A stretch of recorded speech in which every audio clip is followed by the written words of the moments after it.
بسم اللہ الرحمن الرحیم۔ السلام علیکم۔ بیوی ہو تو ایسی، ایک بچہ محل کی چھت پر ٹہلنے چلا گیا۔ ٹہلتے ٹہلتے اس کی نظر محل کے نزدیک گھر کی چھت پر پڑی، جس پر ایک بہت خوبصورت عورت کپڑے سکھا رہی تھی۔ بادشاہ نے اپنی ایک باندی کو بلا کر پوچھا، کس کی بیوی ہے یہ؟ باندی نے کہا، بادشاہ سلامت، یہ آپ کے غلام فیروز کی بیوی ہے۔ بادشاہ نیچے اترا۔ بادشاہ پر اس عورت کی حسن و جمال کا سحر سا چھا گیا تھا۔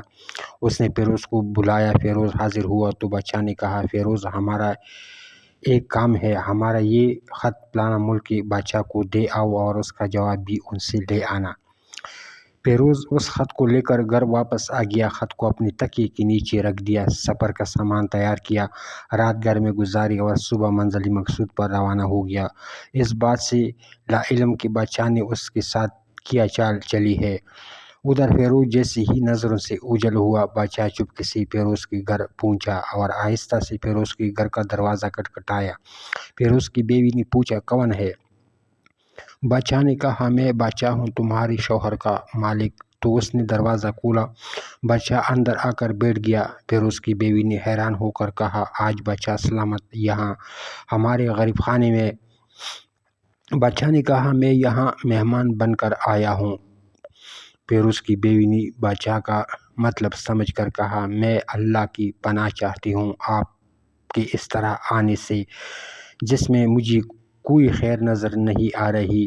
بادشاہ نے غصے میں کہا، اے لڑکی، کیا کہہ رہے ہو تم؟ شاید تم مجھے پہچانتا نہیں۔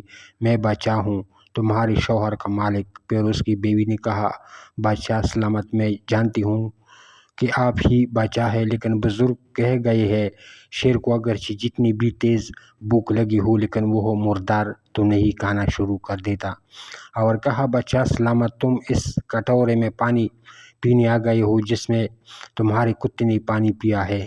بادشاہ اس عورت کی باتوں سے بڑا شرمسار ہوا اور اس کو چھوڑ کر واپس چلا گیا، لیکن اپنی چپل وہیں پر بھول گیا۔ یہ سب تو بادشاہ کی طرف سے ہوا۔ اب فیروز کو آدھے راستے میں یاد آیا کہ جو خط بادشاہ نے اسے دیا تھا وہ تو گھر پر ہی چھوڑ آیا ہے۔ اس نے گھوڑے کو تیزی سے واپس موڑا اور اپنے گھر کی طرف لپکا۔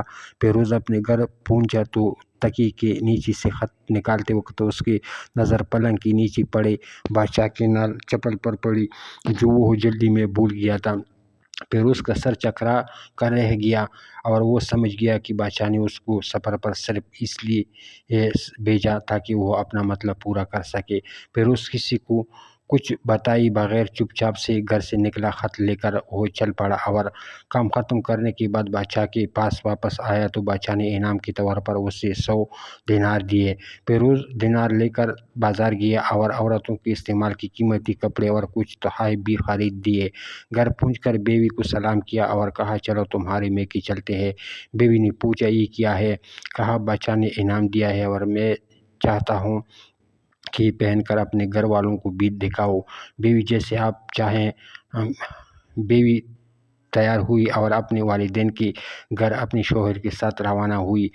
داماد اور بیٹی اور ان کے لائے گئے تحائف کو دیکھ کر وہ لوگ بہت خوش ہوئی۔ فیروز بیوی کو چھوڑ کر واپس آ گیا اور ایک مہینہ گزرنے کے باوجود نہ بیوی کا پوچھا اور نہ اس کا واپس بلایا۔ پھر کچھ دن بعد اس کے سالے اس سے ملنے آیا اور اس سے پوچھا، فیروز، آپ ہمیں ہمارے بہن غصے اور ناراضگی کی وجہ سے بتائیں یا پھر ہم آپ کو قاضی کے سامنے پیش کریں گے؟ تو اس نے کہا، اگر تم چاہو تو کر لو، لیکن میرے ذمے اس کا ایسا کوئی حق باقی نہیں جو میں نے ادا نہ کیا ہو۔ وہ لوگ اپنا کس قاضی کے پاس لے گئے تو قاضی نے فیروز کو بلایا۔ قاضی اس وقت بادشاہ کے پاس بیٹھا ہوا تھا۔ لڑکی کے بھائیوں نے کہا، اللہ بادشاہ سلامت اور قاضی القضا کو قائم و دائم رکھے۔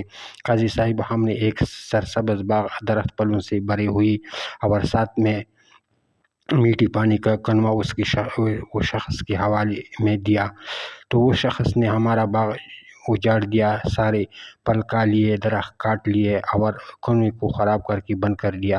قاضی فیروز کی طرف متوجہ ہو کر پوچھا، ہاں تو لڑکے، تم کیا کہتے ہو اس بارے میں؟ فیروز نے کہا، قاضی صاحب، جو باغ مجھے دیا گیا تھا وہ اس سے بہتر حالت میں ہے، انہیں واپس کیا ہے۔ قاضی نے پوچھا، کیا اس نے باغ تمہارے حوالے ویسے ہی کیا ہے، حالت واپس کیا ہے جیسے پہلے تھا؟ انہوں نے کہا ہاں ویسی ہی ہے حالت میں واپس کیا ہے، لیکن ہم اس سے باغ واپس کرنے کی وجہ پوچھنا چاہتے ہیں۔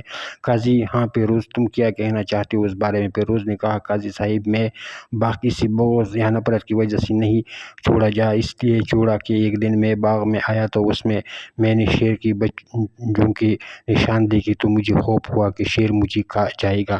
شیر کے اکرام کی وجہ سے میں نے باغ میں جانا بند کر دیا۔ بادشاہ جو ٹیک لگائی یہ سب کچھ سن رہا تھا اور اٹھ کر بیٹھ گیا اور کہا پیروز اپنے باغ کی طرف امن والا اس میں کوئی شک نہیں کہ شیر تمہاری باغ آیا تھا، لیکن وہ وہاں پر نہ تو کوئی اثر چھوڑ سکا، نہ کوئی پتہ توڑ سکا اور نہ ہی کوئی پھل کھا سکا، اور وہاں پر تھوڑی دیر رہا اور مایوس ہو کر لوٹ گیا۔ اور خدا کی قسم میں نے کبھی تمہارے جیسی باغ کے گرد لگی مضبوط دیواری نہیں دیکھی۔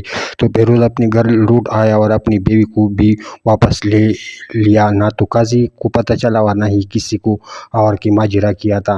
کیا خوب بہتر ہے اپنے اہل و عیال کے راز چھپانا کہ لوگوں کو پتہ نہ چلے، اپنے گھر کی بات کو کسی پر ظاہر نہ ہونے دو۔ اللہ آپ لوگوں کی خوشیوں سے بھر دے، آپ کے اہل و عیال کو اور آپ کی مال و اپنے حفظ و امان میں رکھے، آمین۔ اور وہاں سوچنا لازمی، شکریہ، دعاؤں میں یاد رکھنا۔